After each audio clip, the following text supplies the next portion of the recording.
Good morning, everyone, and how are you all doing today? And whoa, okay, I'm sorry, I just was looking at the numbers up there, and it was at 12, and it just dropped down to 5. So, yes, that means we had a bunch of trolls coming in going, oh, it's alive, we can make rude comments. Oh, crap, we can't make rude comments. We got to subscribe first.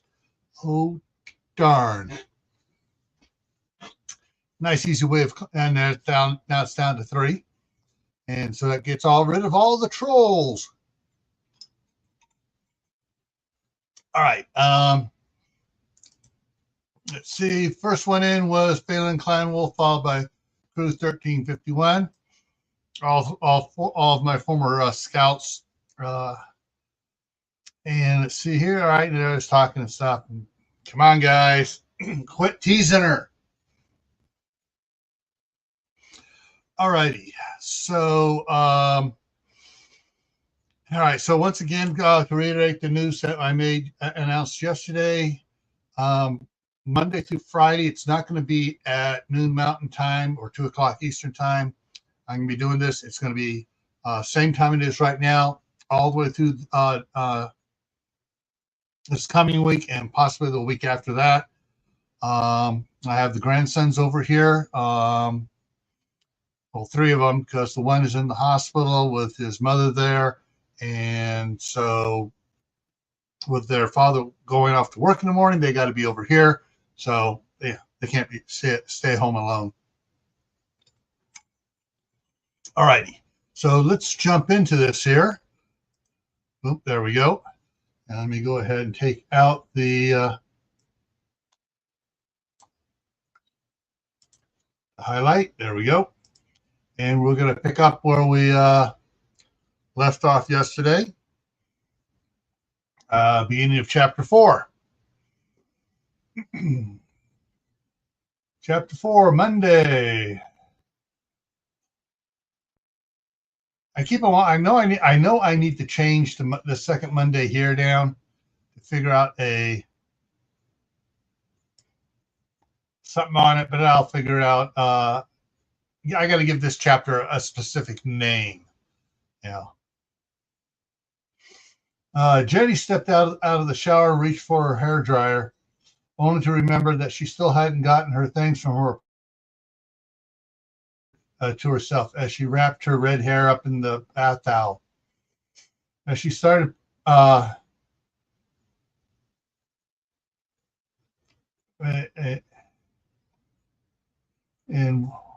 in one of the bath towels, plural.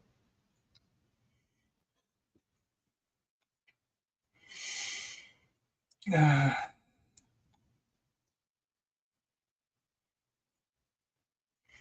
on. I need to drive off and then there we go. That makes a little more sense here. And Howie's in the house. Food Forest Permaculture. Hey, Howie. And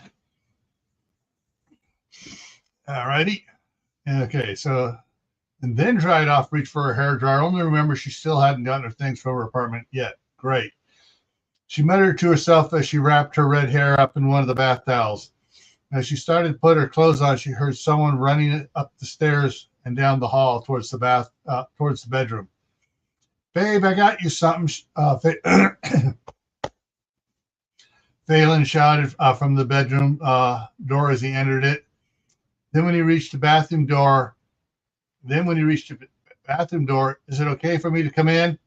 She busted up laughing as she opened the door. Really? You molest my body all night, and now you ask to enter your bathroom? Hey, my dad always knocked before he walked in on my mom. He said, just because you're married is no excuse to be rude. Jenny made a puppy dog face. Aw, that's so cute. Then added, what'd you get me? Phalen pulled a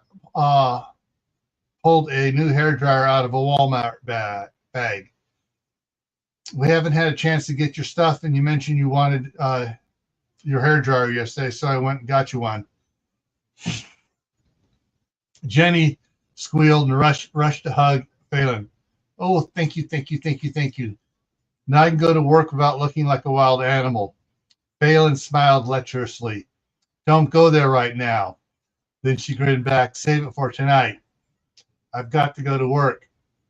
All right, just remember to call if anything looks unsafe and I'll come escort you home. I will. I'll even drive around the block before I park. Good. I don't want to lose you now that I've found you. Ditto. Phalen had dropped Jenny off at her apartment to let she let him in to pick up some of her stuff, and she took off to work. Jenny arrived at work to find the office in disarray and just a slight bit of panic among the employees. 2 of the doctors had called off sick. 1 was a no-show, and the 4th was trying to bring some order to the office. She could tell that the nurses and technicians were concerned about working today anyways. But with 3 doctors not there, they were wondering if there was something they'd all had missed. One of the nurses turned to Jenny and asked, "What should we do? Have you started calling patients to cancel their appointments?" "Not yet." "Well, we better get on it or we'll have a bunch of mad patients to deal with." Then she turned to the doctor. "Dr. Stein, do you want to cancel your appointments this morning? We may not be able to get hold of everybody, and we may have several of the other doctor's patients show up."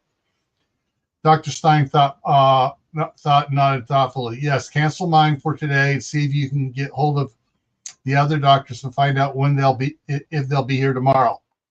If they won't be in tomorrow, find out when they'll be back and cancel their appointments until then. And let me know what you find." "Oh, and everybody, thank you for coming in this morning." He finished loudly to everyone. An hour and a half later, all of the office's patients for the next 3 days had been contacted and notified that the office will be closed until Thursday. Jenny was on the phone as she walked to her car from the office. "Thanks, Marcy. I'll have everyone there at noon. I'll bring the usual." "Okay, bye." She unlocked her Highlander and got inside and tossed her lunch bag and coat into the passenger seat. Then she dialed another number and waited for Phalen to answer. "Hey, babe, can you get a hold of Gary and Andy and have them meet us at the courthouse at 11 with Lisa and Jerry?" She started the SUV and pulled out of the stall and drove. Marcy is still going to do both the emancipation and the wedding ceremony at noon, but we have to get them the license first. At the entrance to the garage, she started to pull out into the street, but had to hit her brakes to keep from getting hit by 6 police cars speeding by with just their flashing lights on. Whoa! There's a bunch of police cars heading towards the mall without sirens. Yeah, just lights. No, I'm headed the other way. Yeah. And Shady Hill Homestead's in here too. Things are getting exciting here for Phalen and Jenny.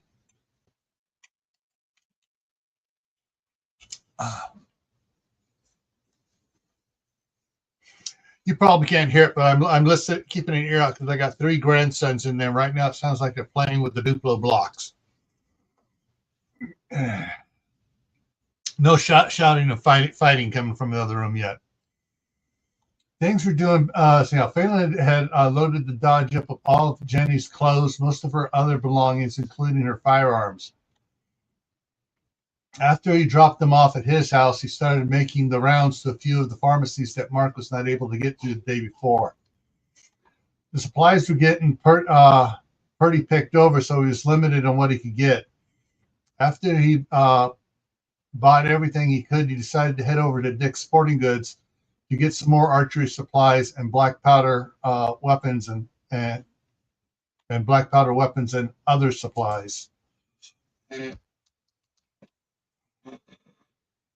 Things were going better than he had expected for some things, like the amount of food they were able to get Saturday evening and the the ease in which the run to the lake had gone, and the fact that mass rioting hadn't happened yet. Then there were the things that were not going as well as he had hoped, given what the government was saying. There were more people getting sundry items for comfort rather than the essentials.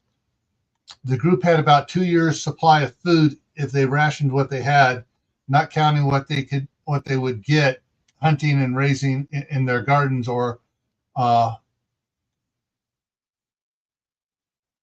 from the herd of cattle.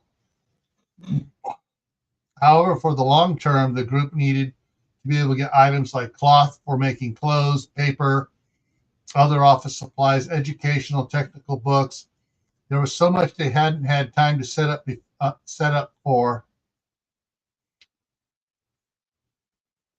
that he was beginning to have serious doubts of their abilities to keep out of the dark ages again. Lisa said that they should have looked at getting some college professors on board with the group. That would have opened them up to getting those with knowledge that they would need. They realized they needed to make a list of professional skills that they would need to restore, and maintain. Let me put a comment. To restore and maintain civilization, and then look for people with those skills fast. They couldn't count on those people surviving the implosion and die-off that would most likely follow any significant asteroid impacts. As discussed before they left the lake, Mick was going to be getting the group more cargo containers.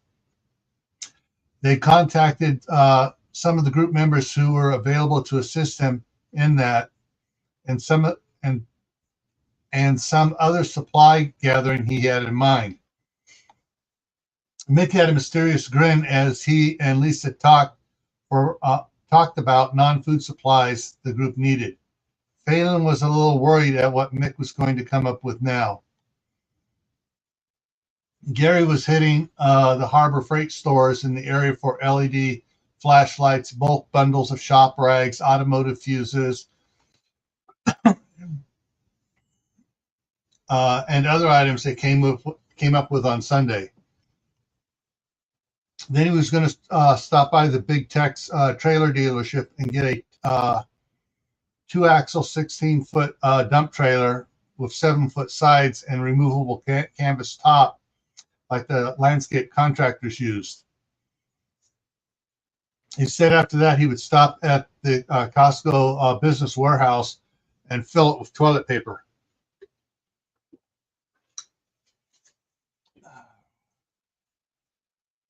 Bill and Patricia were also going to hit the Costco business warehouse up for toilet paper, coffee, hot chocolate mix as soon as it opened up.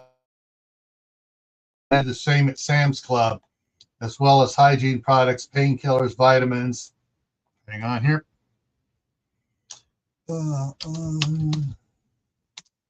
Lots of vitamins. And then the pet stores for fish mocks. Mike and Pauline were going to be coordinating with all the other group members to have them focus on picking up certain supplies from Lisa's list. The list was growing and diversifying as they filled the minimum stocking number requirements that she had set. Everyone was being told not to get into confrontations with anyone over any of the supplies. It wouldn't do anyone any good if they got hurt or killed and couldn't make it to the lake. They could always try a different source for whatever supplies they were trying to get.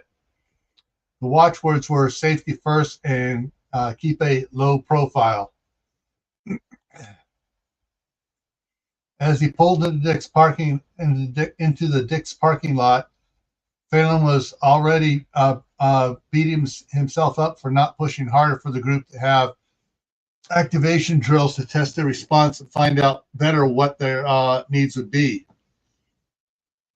Last summer, he felt that they needed to pick up the pace on getting ready, but many members of the group were already complaining about the economy's slowdown and didn't want to have any of them pulling out of the group. 30 minutes later, he was loading 3 more black powder rifles, 2 black powder pistols, 4 crossbows, 2 compound bows. He was able to get a couple hundred arrow shafts and a large assortment of tips, and a large assortment of tips for the arrows. His big score was several cases of black powder cans that they had just restocked the shelves with. He felt better about being able to protect themselves for years down the road from any bandits and raiders that might show up looking for what they had.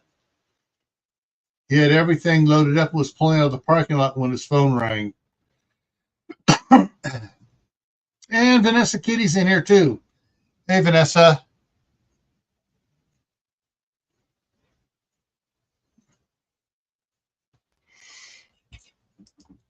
I thought about getting an auto read having one of the auto read programs read it to me, but I've noticed I tried one of those and it missed stuff that I would catch reading it myself. But yeah. And Diana's in here too. Oh, there are some really cool crossbows out there that are the newer ones that, yeah, they're a little more expensive. The newer ones that are lightweight, compact, and have a reverse action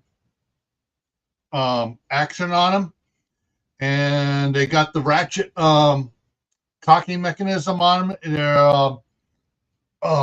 They're very of the bat, and the bat model also has some in it, different ones in it as well. So those, if I'm going to get a crossbow, it's probably going to be the bat or one of its variants that are really cool, because you can go through the brush with those. You don't have the big bow sticking sideways. It's really narrow, so you can use it in the brush.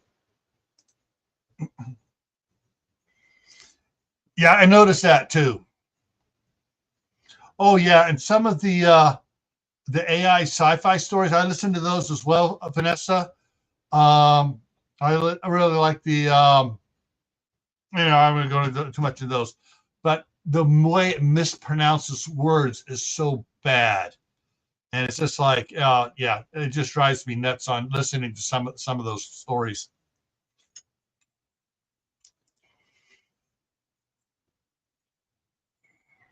Yeah. All righty, and hang on, let me just put something over here.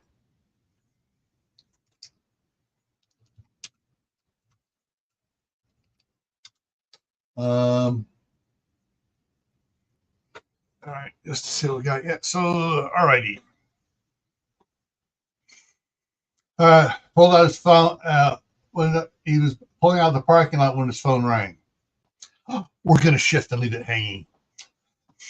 At S&S Firearms, Dave was selling out his stock fast. He had people making special orders for all sorts of rifles, pistols, and ammunition once that particular item was sold out. Come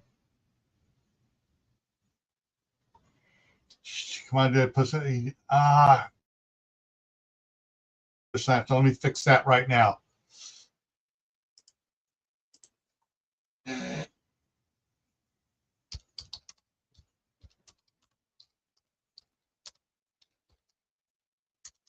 Assign about SPECI.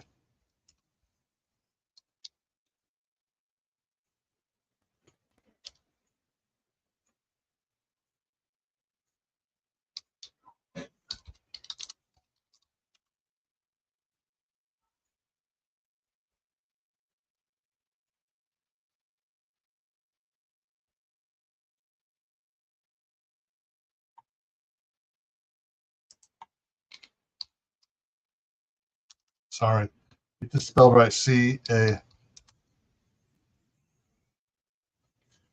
All right. Here's a smart move on this one here. Oh, numbers are dropping off again. Oh, well. He put up a sign about special orders saying that everyone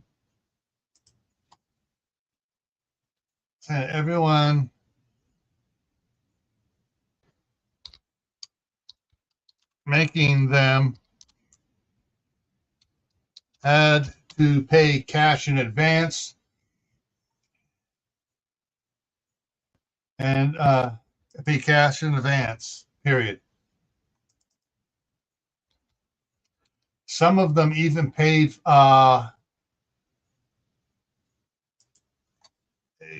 the extra for next day shipping. He was totally out of 22, 223, 30-30, 308, 9mm, and 12 gauge ammunition. With all of the advanced sales, he was very glad he'd gone to cash or debit sales the day before. He'd gone to cash or debit sales the day before for everything. However, with the amount of sales, he would have to get the cash moved by the end of lunch, or he'd have to figure out a way to secure it or close the doors until he could get it moved.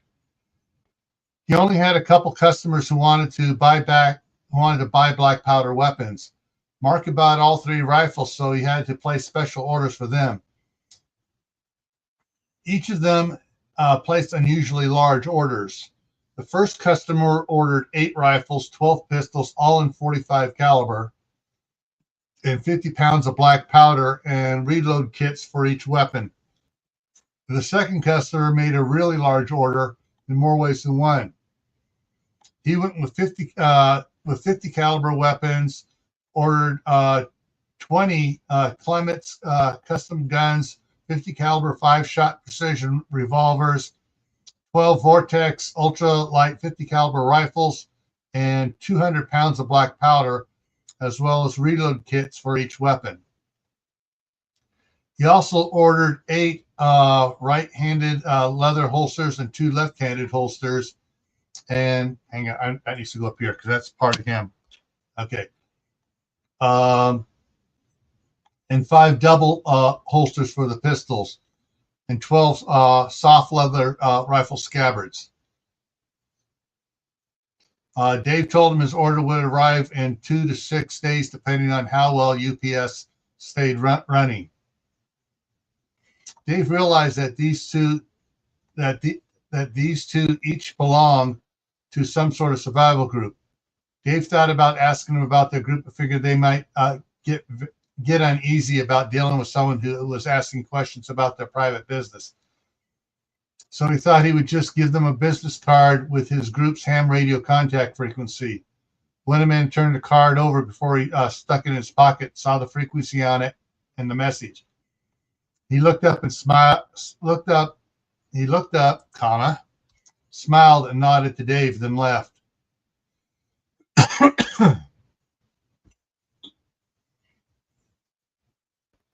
Gary and his wife Mary, Jenny and Phalen stood in a half circle in Judge Marcy Anderson's chamber as Jerry and Lisa stood before the judge. Marcy had talked to each of the 2 of them alone for 15 minutes before agreeing to marry them. Now, with a few well-chosen words, she pronounced them husband and wife. Mary was trying unsuccessfully not to cry as everyone else congratulated Jerry and Lisa. Gary was going through a whole range of emotions himself and was putting on the proud papa act, while Andy was just being happy. Phalen and Jenny were just plain happy. Lisa noticed that Mary wasn't crying for joy. She stepped over to her. And actually, I need to change that.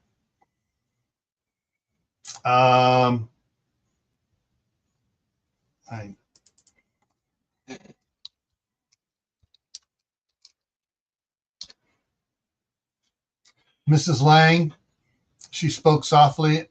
I know that you didn't want this, and you don't believe that we really love each other, but I promised Jerry I would try try to be as good of a wife and mother as you are. Mary's mouth dropped open at what Lisa said. Jerry stepped over to his mom and hugged her. See, she's not like any of those I've dated before. She wants a permanent relationship, not like those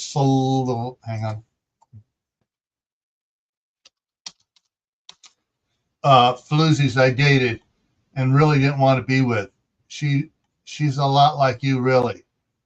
Lisa lowered her head and blushed. Mary threw a big hug on her son. You wanted a wife like me?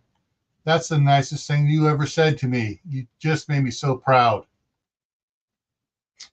Andy walked up and scooped Lisa up in his left arm as he moved in to join Mary and Jerry in a hug. Mary reached around Lisa and pulled her in tighter, and Lisa started bawling. What's wrong? Mary asked Lisa.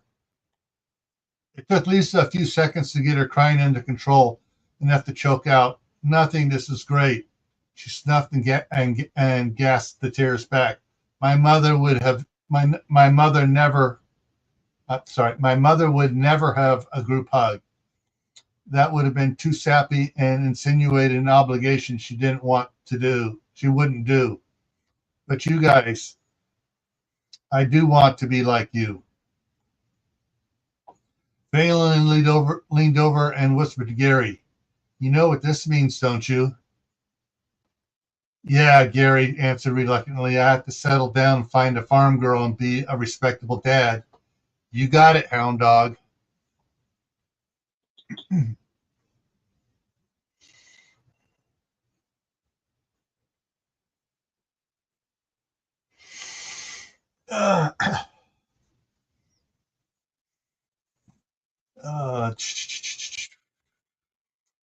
Jenny slid her arm around Phalen, rested her head on his shoulder and sighed. I love small weddings, and sighed again. And she sighed again. Phalen stiffened slightly, and Gary busted out laughing so hard he lost his balance and fell against the wall. Is there something I missed? Marcy asked. Jenny started to answer, but Jerry jumped in. Yes, there is. Jenny just said she loves small weddings, and Phelan's eyes about jumped out of his head. Jenny wrapped her other arm around Phalen and hugged them all the harder. Oh, are you two that serious? Marcy asked. Jenny looked up into Phelan's eyes and smiled. Phalen stared back into Jenny's eyes and said, very much so. Well, then let's get it taken care of while we can, Marcy said as she walked over to Jenny and Phalen. Phalen smiled bigger, but Jenny said in a voice feigning innocent. Whatever you mean by while we can? What's going to happen? Come on, Jennifer Ann Knight. I've been your best friend since I was your babysitter. You know what I mean.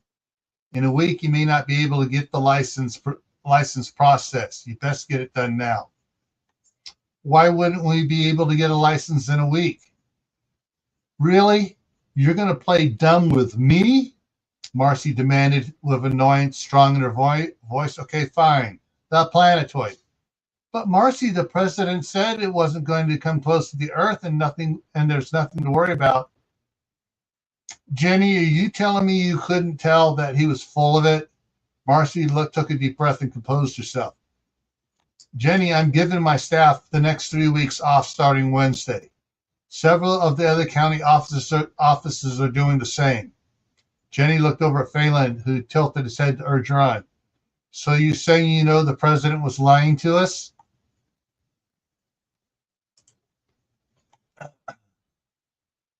Marcy saw the look in the nod, and then she looked back and forth between Jenny and her friend several times before continuing. No, I don't know. I believe that since there are those who are higher up in the government than me.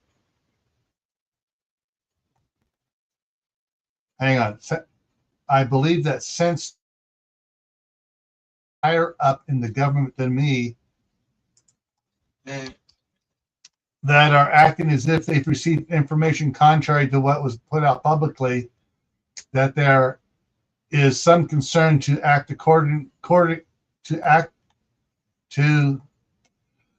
If I can get my tongue untied here, folks, that there is some concern as to the accuracy of the president's message. I can see that, but what are you planning to do about it yourself? Marcy looked around before answering. I'm heading to the old cabin. With who? Just Terry and me. Do you have enough supplies for more than a year? Marcy looked a little sad. No, but I was hoping we'd be able to last until the spring if something goes wrong. Surely you can afford to get the supplies you need, Jenny said. I tried getting extra food and water, but it was getting a bit scary at some of the stores, and I couldn't risk getting hurt. There wouldn't be anyone to take care of Terry. Phalen spoke up. Who's Terry? My daughter, she's 14. What about your husband? Never had one. Phalen thought for a few seconds, then asked, can you bring Terry over to our house tonight about 5? Marcy blinked. Why? Because you're a close friend of Jenny's, he answered. Please come, Jenny pleaded. Okay, we'll be there. She agreed what she thought. She agreed, though she was a little confused. Good, now we can get it done, Phalen said with a smile. Jenny looked at Phalen. What do? I do. What? Jenny smiled in surprise.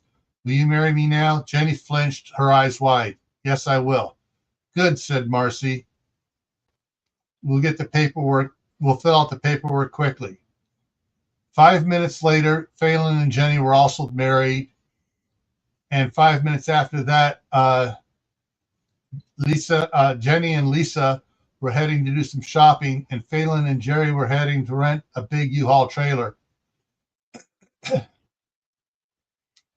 Jerry and Lisa had insisted that they continued to get supplies for the lake and that they could do their honeymoon after they moved to the lake.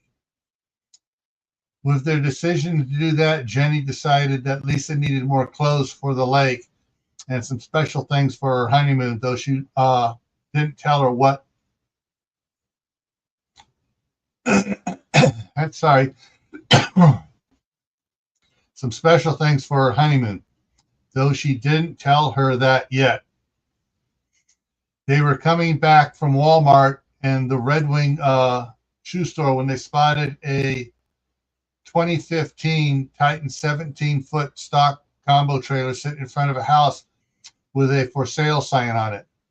They stopped and called Mark to see what he thought about it. 20 minutes later, Mark showed up and checked it out. The owners were asking the owners were asking less than a third of what he would have expected for the condition it was in. After some discussion, slight negotiation, they got the trailer and headed off to join Bill and Patricia on their third trip to the Costco business warehouse. Bill told them to pull around to the loading dock and back when they got there.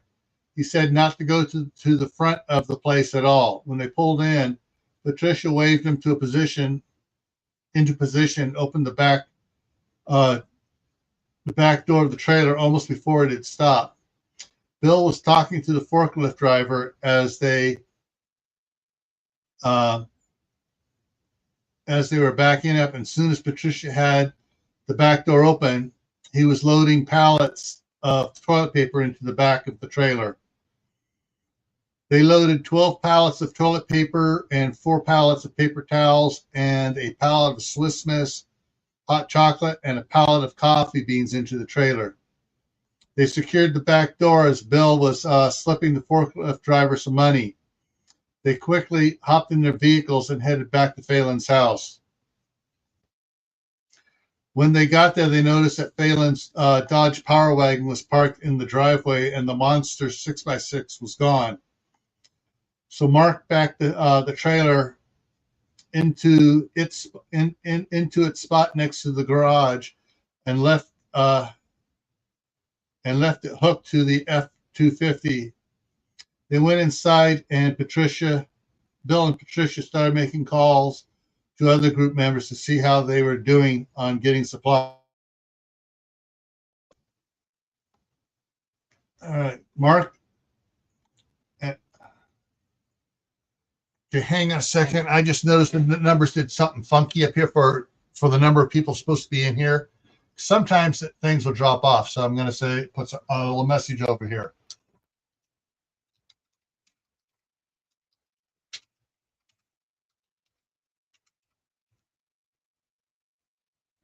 And see if that changed it. Okay.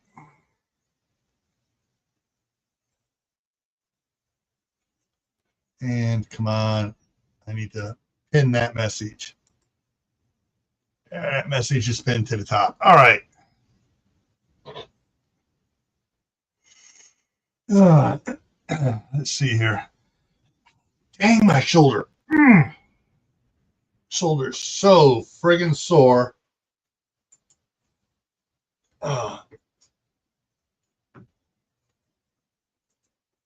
me get. All right. Oh, trying to get the pain out of it.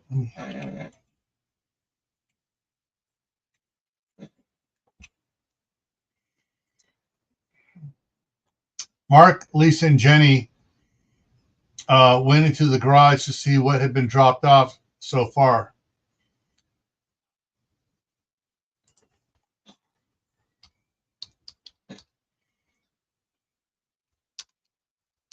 The 20-foot trailer was full, and there was a pile started behind it.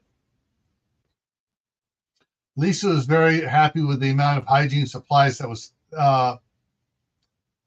that had been collected. She realized that there would still be things missing, but they had a good start on covering anything they might need. They talked about this. They talked about that if they talked about that if this was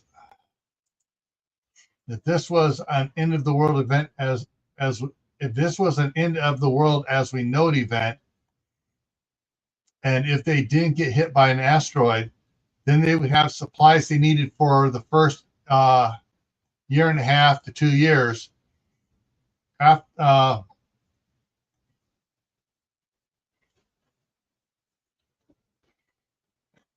on.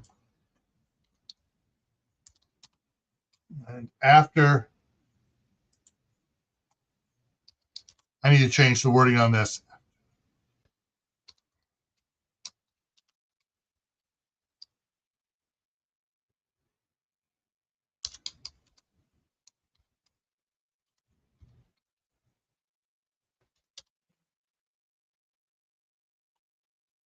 And that after the first winter die-off, that the group would have to begin salvage expeditions into towns and small cities to collect more supplies, manufacturing equipment, to start making the items they would need, but that would be something to worry about later. When Phalen arrived back home, he was surprised to see Mike's F-250 with a new trailer behind it, parked next to the garage. Mark came out and met Phalen, and he was back in the Ranger 2 in next to the trailer. Hey, buddy, what'd you get? Mark asked with a sly smile. I got run flat tires for her, 2 sets, and 2 extra sets of regular tires all mounted. Where'd you get the trailer? That's Lisa's. Right now it's loaded with 12 pallets of toilet paper, 4 pallets of paper towels, a pallet of Swiss Miss, and one of one of coffee. I'm going to take it up later and come right back down in the morning. Tough drive, Phalen said. Are you going to be too sleepy? Nah, I'm going to take a nap before dinner and leave afterwards. Marcy and her daughter Terry stopped in front of Phalen's house and sat in the car talking about the planetoid. hang on. I need to check something here really quick here. Blood moon falling. Boom, boom, boom. I'm bringing this up over here. I need to look for. Oh, no, it's over here. Okay, so this is going down because, dang it, I forgot to put Marcy's an Escalade or something. Oh, well. So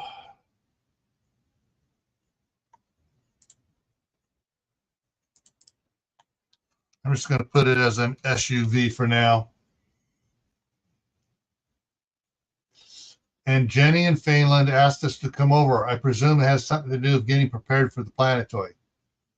Geez, Mom, do you really think that planetoid is going to hit the Earth? If it does, we're all dead and there's anything we can do about it. The meteor that caused the dinosaur extinction was way smaller than that. I know, but it doesn't have to hit the Earth to cause all sorts of problems that could get us killed. There could be rioting and looting, and some of those I've put away to try to use as an excuse to get back at me, either directly if they're out now, or through friends if they're still locked up. They could use you to hurt me, and I don't want you hurt in any way. Terry exhaled with a dramatically heavy sigh. Okay, Mom, I get it. I just don't believe it. Can we get this over with? Marcy sighed quietly. Sure thing, darling. Let's go see what Jenny has to say. There it is. Oh, it's a town car they're in. Okay, hang on. Let me change this up. I thought you had an SUV as well. So let me see here.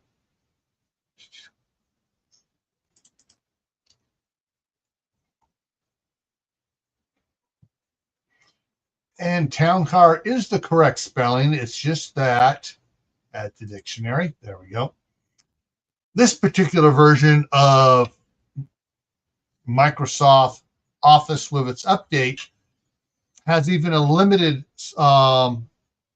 dictionary than the older versions did.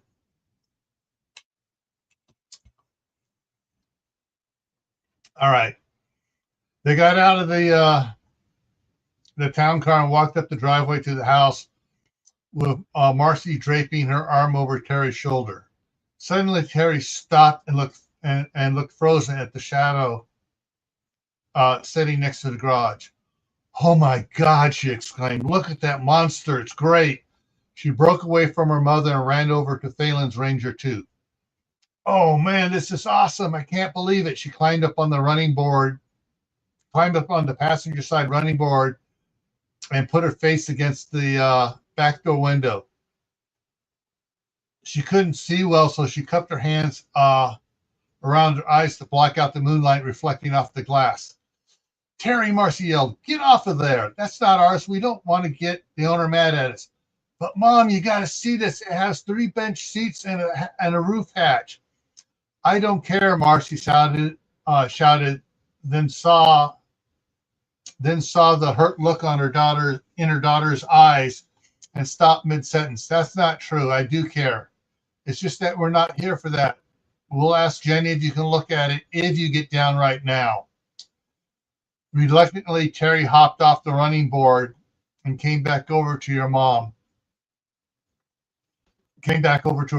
Mom, this is one of the trucks that Bobby was showing me that I was telling you about for camping. Camping, Marcy exclaimed. I thought you were kidding. You want to go camping? Yeah.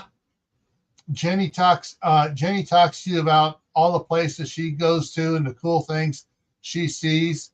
It sounds so non-jury like our lives have. Terry stopped. Sorry, Mom. I didn't mean to say that you were jury.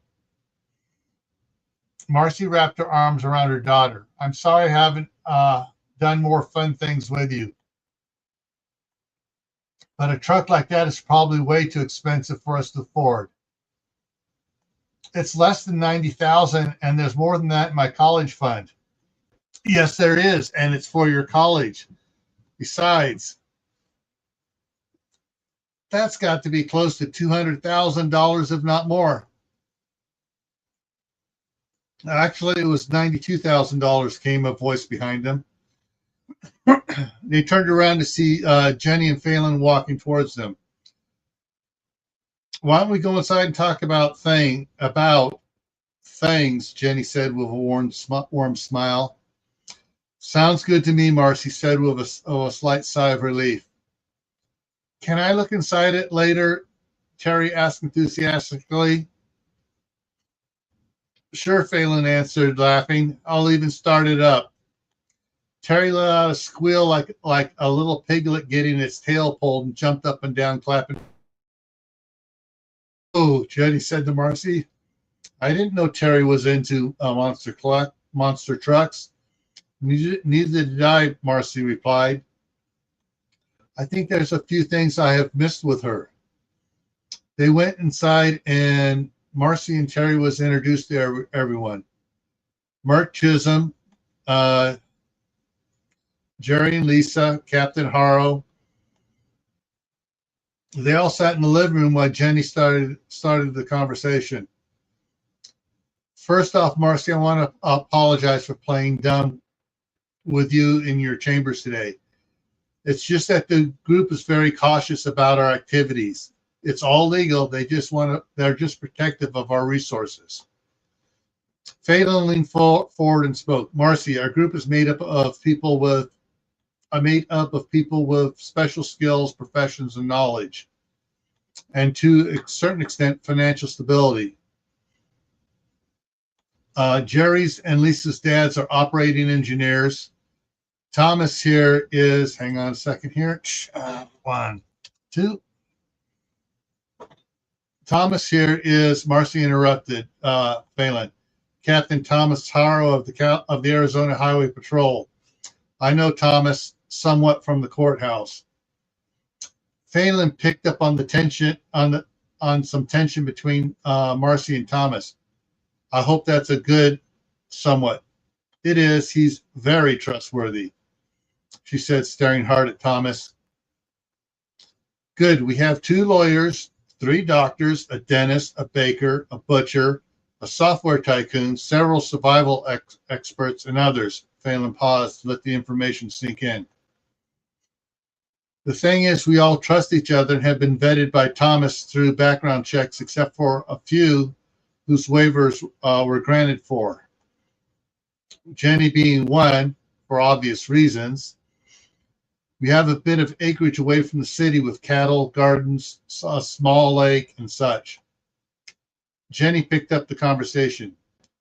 We don't have a judge, and I know you're not afraid to work in the dirt and make mud pies, she said with a smile, at least not when you babysat me. I know you have your dad's old cabin, but I think you'd be safer with us at the lake than just the 2 of you at the cabin. Besides, there are other boys and girls there for Terry to play with. What will we have to contribute to be part of the group? Terry piped in. Lisa answered quickly. Get a travel trailer or RV. Load it with as much food, clothing, and medical supplies as you can. Clothing includes work clothes for all seasons. Work boots, including what Terry will grow into for the next couple of years. We have enough guns for now, so don't worry about that. As far as hygiene supplies, we have enough for several years, but you can bring any you can bring will extend that. Several years, Marcy gasped. Yeah, you were right when you said the president was full of it, but you would have been more correctly saying that he was lying through his teeth. If there are going to be more than 1 or 2 small meteors that will hit. Sorry, let me think. If there are going to be more than 1 or 2 small meteors that hit the U.S., and by small I mean bus size, then there are going to be riots and lootings and chaos unlike anything you've ever seen. There will be a mass exodus from the cities on a scale that will take years mass scale stat, well, take years to completely recover.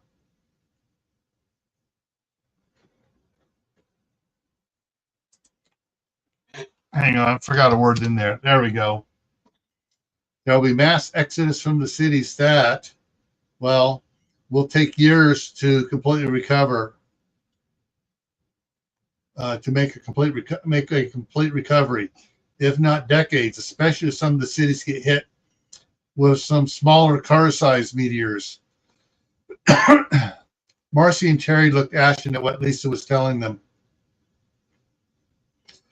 Lisa has taken over as our quartermaster. She has quite the eye and talent for it. She has helped us get our supplies in order and figured out what we need to get.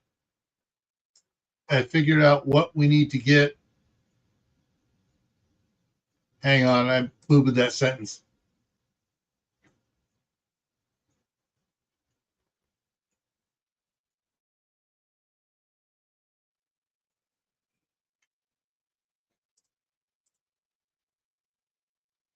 Hang on here. Let me figure this sentence out. All right, Howie, take care. All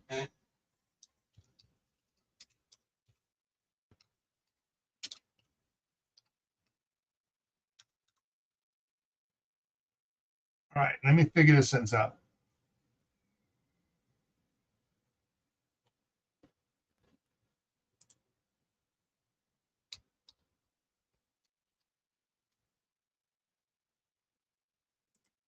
And there we go. And what we forgot to include. Yeah, there. All right, there we go. Got that one figured out right. You said you were having a not so easy time of getting supplies. If you're willing to put up the funds, we will help you get what you need and you can join us, Jenny said. Wouldn't the others have to vote on us, Marcy asked. If you want in, you're in, Thomas said with finality that set off alarms in Phalen's head. Obviously, you would pass the background check, Phalen said as he eyed the two of them. Suddenly, Terry spoke up. Please, Mom, say yes. I don't know. This is all so sudden. But we were going to leave the city anyways. Can I think about it for a minute? Sure thing, Phalen said with a smile. In the meantime, Jerry, why don't you take Terry out to the Ranger, too, and let her fire it up? He tossed Jerry the keys. Okay, Jerry said enthusiastically and hopped up. Jenny stood also. I should go too so I can learn how to start the beast up. I should go too, comma, so I can learn how to start the beast up as well. There we go. Me three, Lisa quipped. Sounds like a great idea, Phalen said quickly.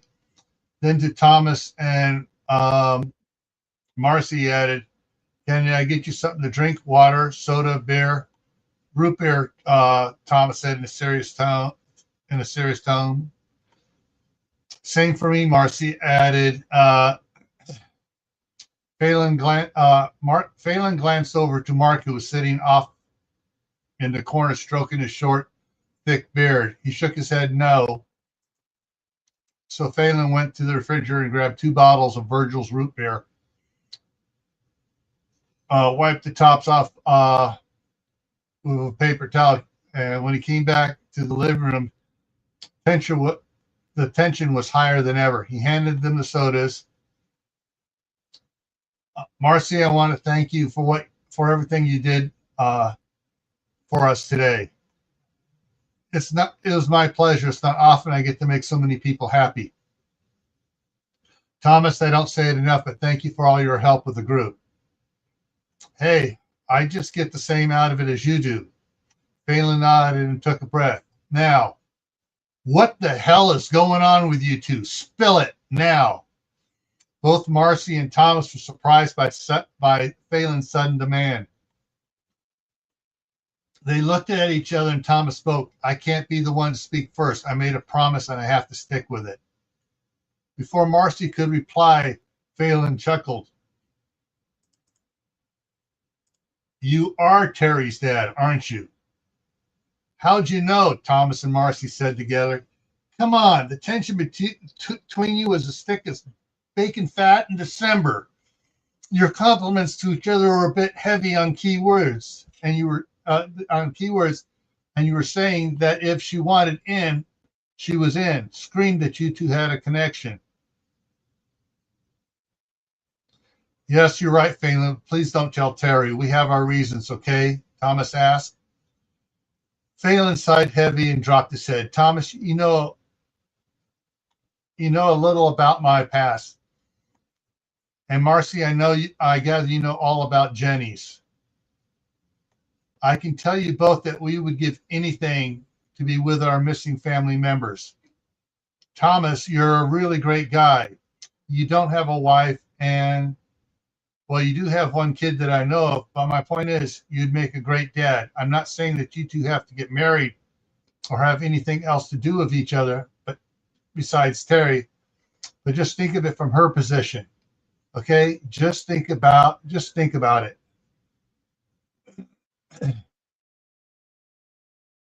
Marcy and Thomas and Marcy looked up at the rumbling noise that suddenly shook the house.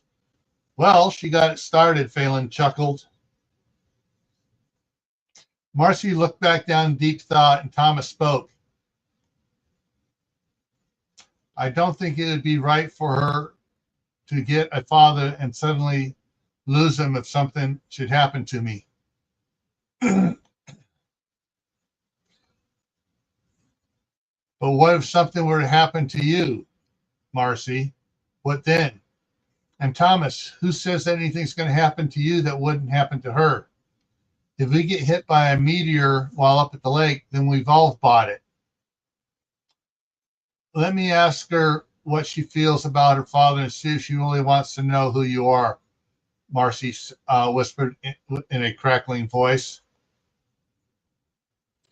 The rumbling stopped, and Phalen watched these two struggle with a decision they made years ago. Perhaps it would help to explain to me what happened. Oh, nothing really happened that way. I wanted to have a child, and none of the men I had been seeing were what I wanted for a father of my child. I was working for the DA's office and saw Thomas around the courthouse, so I checked him out.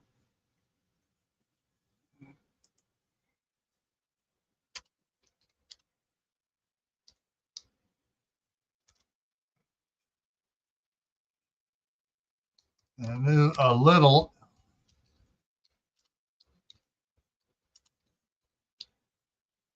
I knew a little about him.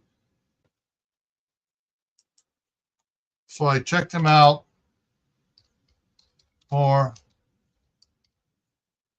THO.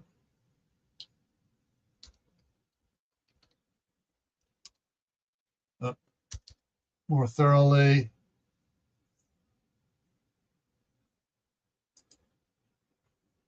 There we go. More thoroughly. He didn't have a girlfriend currently. They called him Mr. Straightlace. Yeah.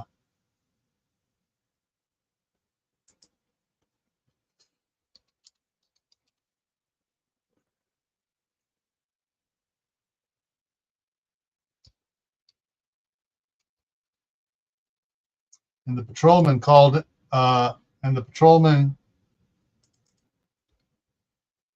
Mr. Straightlace.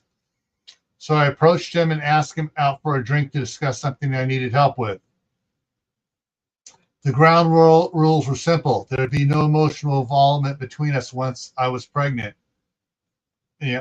Between us. Once I was pregnant, we wouldn't. Hang on.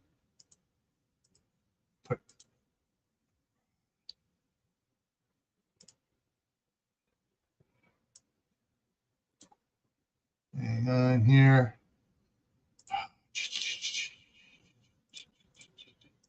We wouldn't see each other socially. He would never try to claim parental rights. and we'd never tell our child who their father was. We agreed for 1 week each month for 3 months. We agreed, and for 1 week each month for 3 months, we met at a hotel and had sex several times a night. Once I was pregnant, we had one final night together and went our separate ways, no strings attached. That's what I thought, Thomas muttered. What? Mary snapped. Thomas said nothing and looked at the floor with his shoulders sagging. Oh, no, you didn't. Did you? Oh, God, you did. I didn't realize it for a while.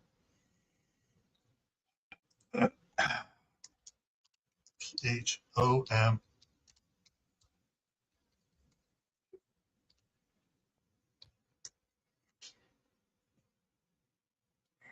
I thought the feelings were part of being on the rebound from. I can't even remember her name. But anyways, I didn't realize what was bothering me till later when I tried to go on a couple dates. I lost my heart and was too honored bound to tell you. But you never gave any of the signs we met at the courthouse or at Jack's Steakhouse for those political dinners. I gave you your word. I gave my word. I release you from your word and bond. Tell me now how you feel. Thomas's eyes clouded over. It's better for Terry if I don't. The front door burst open and Terry flew in, smiling ear to ear. That is the coolest truck ever. We have to get one.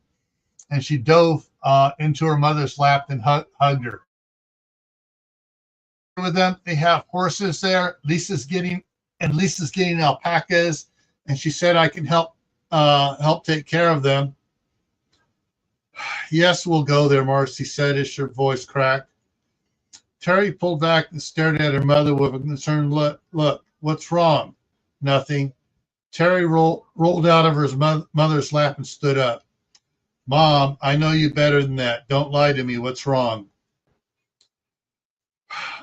Marcy took a couple deep breaths. Tell me how you feel about your father. Terry got a confused look on her face. What do you mean? Do you ever wonder who he is? What it'd be like to meet him? What you would say to him? Oh, well, I'm kind of proud of him. You said he's a law enforcement officer and in his department's leadership. He's got to be smart. You said you made him promise not to come looking for me because it might put me in danger if the bad guys knew about me. So he had to live by himself, which is sad. He doesn't know if I'm a boy or a girl, which is sad for him too. I would like to be able to meet him someday and tell him I love him. Terry sat down by her mother. You never said whether you loved him. That's because I never gave myself a chance to. I didn't want a husband. I wanted you, Marcy snuffled. I may have been wrong. I could have found a good man, but I blocked him out of our lives. Can you forgive me? I love you, Mom. Of course I forgive you. You did what you thought was best for me. And I've had a great life so far. But why do you want to know how I feel about my dad? Marcy reached over and wrapped her arms around Terry. Because I just realized I may have hurt a very good man by not including him in our lives. Marcy guided Terry to her feet and turned her to face Thomas, who had tears streaming down his face. Why are you crying? Terry stopped and looked back to her mother. Yes, was all Marcy could say as she shook her head up and down. Terry spun around and walked up to Thomas. Are you really my father? Thomas reached out and scooped up his daughter and hugged her tightly, crying openly now. Yes, and I'm so sorry I haven't been there for you all these years, but you have.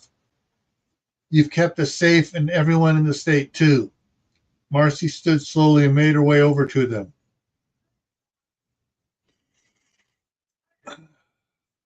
She stopped a few feet away, and Thomas reached out to her and scooped her into his arms too.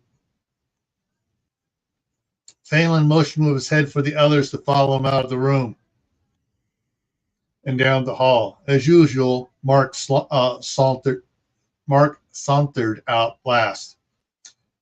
When he caught up with Phalen, he grabbed him and patted him down. "What are you doing?" "Trying to find your wings and arrows, Cupid." Mark smiled at Phalen. "Jane texted me. Thanks for giving her my number." "How does it look?" "We're going to meet for lunch tomorrow at the university cafeteria. It's public, and she says I'm not likely to make a blubbering scene." "Bull. You'd cry if you wanted to, and wouldn't care how many strangers were around. It's just family members you don't want to cry in front of." Phalen ribbed his friends. "Yeah, well, just don't spread it around, okay?" "Okay, but you better get that loaded to the lake so you can get back in time tomorrow." "Crud, you're right," Mark exclaimed and hurried off to get on the road. All right, there we go. That's chapter 4 for today. Let me go ahead and highlight this here. And there's that. Hit save. There we go.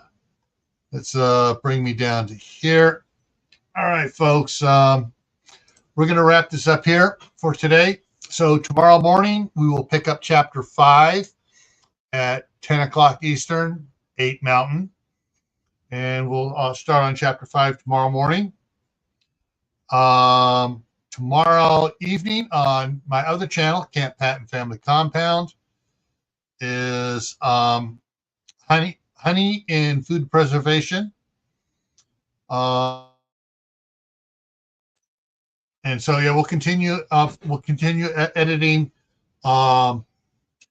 If I get my hands right here, but there we go. Nope, there we go. Blood Moon Falling for the rest of this week at 10 Eastern, 8 Mountain Time in the morning for each chapter. A couple of chapters coming up are short, so I may be putting 2 chapters together. I got to go through and count pages so I can figure out how I'm going to do that. Let's see. So, Tuesday night here on Tactical Tuesday is Riots. What are your plans? Thursday for the Midnight Ride at 10 p.m. Eastern. We'll be covering news of the from different parts of the country, and especially from California. Friday on Camp Patton Family Compound, we'll discuss how social unrest in cities affects rural areas. And Saturday night on Survival Saturday, the after the event topic is, let me look it up quick here. After the gold is confiscated, what are your plans? All right, so that's what's coming up for the next week. And we will, so I'll see you tonight on Camp Patton Family Compound at 8 o'clock Eastern, or tomorrow morning at 10 p.m. Eastern Time for Chapter 5. All right, take care, folks.